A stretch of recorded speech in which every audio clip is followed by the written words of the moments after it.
Hey everyone, welcome back. We're going to get started here. So, accounting fundamentals, and I'm going to go over the basics of accounting. This is a little bit of theory, so we're not actually going to get into any spreadsheets or anything right now. But you do need to know why accounting is accounting and why is it important to a business. So, let's get started. Now, if you've ever been in business school, or if you've ever been in accounting class, accounting is known as the language of business. How is it important to a business? And what can it tell a business? Well, accounting has to be in a business for a business to succeed. A business can't just know where it is, what it needs to change, if it's doing good, if it's doing bad. It needs to know those things. And numbers is the key. That's why they call it the language of business, because numbers talk. Now, what if the business is going along, but the owner knows, hey, or notices, hey, I'm not making a lot of money, or I'm putting in more money into the business than I'm taking out of the business, as in profit. Well, he's going to have to look at his cash flow, income statement. Where's the money going and how much is coming in? And that could be vice versa, but is he spending too much on maybe uh, office supplies, marketing? Is he throwing money out a window and not getting an ROI, a return on investment? And he needs to know those things. So, accounting is very important in the field of business. Some people have heard this. It's the lifeblood of business, and it really is. Now, there's a vast majority of careers in accounting. You can get a CPA, which is your highest point of accounting, which is the state licensure, and there's a uniform test for that. And we'll go over that later in this course. There's bookkeeping, which is called a bean counter, or there's data entry. And the bookkeeping can be from the most simple stuff to just entering maybe some expenses, entering some bills, maybe paying, to the more complex full cycle bookkeeping, and we'll get more into that also. There's night auditors at hotels. There's accounts receivable, which is collections. You know, if you don't pay your bill, they call you, hey, where's the money? There's accounts payable, which strictly is just a company paying its bills. It could be utilities, rent, it can be vendor management, so on and so forth. And we'll get into all that later. Now, there's also different types of accounting.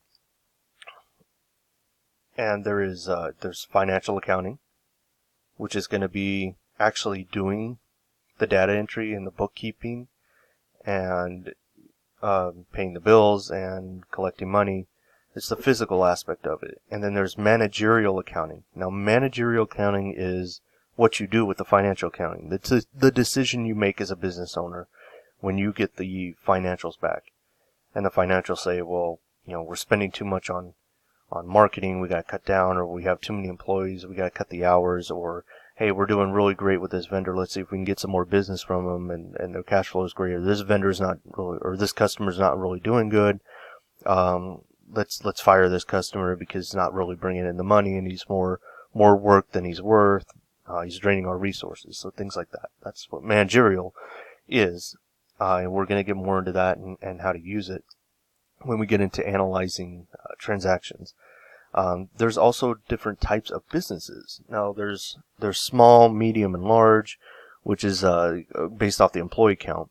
But there's also sole proprietors. Sole proprietor is one person. So, like me, I would be a sole proprietor. I'm doing a business for a profit, not formed as a corporation or LLC. An LLC, or what is known as a limited liability company, is a formation under the state where once you get sued, you can only be sued for your initial investment. And that's what the judge is going to rule on. So they can't come after your car and your house, and they can't come after your savings account, your personal assets. So it does protect you from that. Sole proprietorship is wide open. If somebody sues you, they can come after everything you own, and there's no limit. Now corporations are kind of funny because one person can be a corporation, or you can have a corporation like Macy's and Coca-Cola and AT&T, big companies. Those are known as C corporations. Ones that are usually traded on the stock market and things like that. S corporations are small people, so I can form a corporation by myself. I can be, Jason's Accounting Incorporated, or it can be Jason Accounting LLC. There's tax differences in those two. The protection's the same. The corporation will also limit the judgment to the initial investment and protect the assets of the officers. Corporation also protects a board from being sued. So in bigger C corporations, you're going to have a board, and then you're going to have the CEO and officer. So it protects the board from being sued. So, for example, I own Disney stock.